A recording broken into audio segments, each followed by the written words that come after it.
Hi అందరికీ ఈరోజు నేను రొయ్యల నిల్వ పచ్చడి టేస్ట్గా ఎలా చేసుకోవాలో చూపిస్తున్నాను. స్టవ్ వెలిగించుకొని కళాయి పెట్టుకొని ఒక 3 స్పూన్ల ధనియాలు 2 స్పూన్ల ఆవాలు వేసుకొని బాగా ఫ్రై చేసుకోవాలి.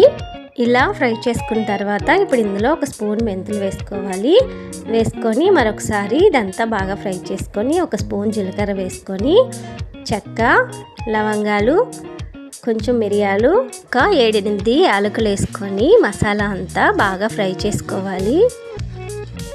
ఇలా మంచి కలర్ వచ్చినంత వరకు ఫ్రై చేసుకొని ఇప్పుడు చల్లారబెట్టుకొని మిక్సీ పట్టుకొని పక్కన పెట్టుకున్నాను. ఇప్పుడు రొయ్యలు శుభ్రం చేసుకోవాలి. రొయ్యలకునే నరాలని ఇలా తీసుకొని నీట్గా ఇప్పుడు ఇందులో కొంచెం పసుపు కొంచెం సాల్ట్ వేసుకొని కడిగి స్టవ్ వెలిగించుకొని కళాయి పెట్టుకొని అందులో కడిగిన రొయ్యలు మొత్తం వేసుకొని బాగా ఫ్రై చేసుకోవాలి. ఇప్పుడు ఇందులో కొంచెం పసుపు కొంచెం సాల్ట్ వేసుకొని రొయ్యల్లో నుంచి వాటర్ అంతా ఇంకిపోయినంత వరకు బాగా కలుపుకోవాలి. ఇలా ఈ విధంగా వాటర్ అంతా రొయ్యలకి ఇంకిపోవాలి. అస్సలు తడి అనేదే లేకుండా రొయ్యల్ని ఇలా ఫ్రై చేసుకోవాలి. ఇప్పుడు ఈ ఫ్రై చేసుకున్న రొయ్యల్ని ఒక ప్లేట్లోకి తీసుకొని పక్కన పెట్టుకొని స్టవ్ వెలిగించుకొని కళాయి పెట్టుకొని అందులో నేను ఆయిల్ వేసుకున్నాను. పచ్చడికి పల్లి నూనె అయితే చాలా బాగుంటుంది. నేను అదే వాడుతున్నాను. ఇప్పుడు రొయ్యలన్నీ వేసుకొని రొయ్యలు మంచి బ్రౌన్ కలర్ వచ్చినంత వరకు ఫ్రై చేసుకోవాలి. ఇలా ఈ విధంగా ఫ్రై చేసుకుంటే పచ్చడికి చాలా బాగుంటుంది. ఇప్పుడు ఇవి పక్కన పెట్టుకొని అదే ఆయిల్లోని ఒక 2 స్పూన్ల అల్లం వెల్లుల్లి పేస్ట్ వేసుకొని ఇదంతా పచ్చివాసన పోయినంత వరకు బాగా ఫ్రై చేసుకోవాలి.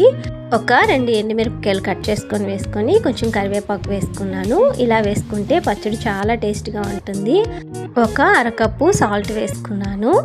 పచ్చడికి ఎంత సాల్ట్ అవసరమో అంతా వేసుకొని ఇలా బాగా కలుపుకునే తర్వాత ఇప్పుడు ఫ్రై చేసుకున్న రొయ్యలు మొత్తం ఇందులో వేసుకొని మరొకసారి బాగా కలుపుకొని పచ్చడిలోకి ఒక 1/2 కప్పు కారం పొడి వేసుకొని పొడి చేసుకునే మసాలా మొత్తం వేసుకొని ఒకసారి ఇదంతా బాగా కలుపుకోవాలి. పచ్చడిలోకి ఆయిల్ సాల్ట్ కారం కొంచెం ఎక్కువగా ఉంటే చాలా టేస్ట్గా ఉంటుంది. ఎక్కువ రోజులు నిల్వ ఉంటుంది.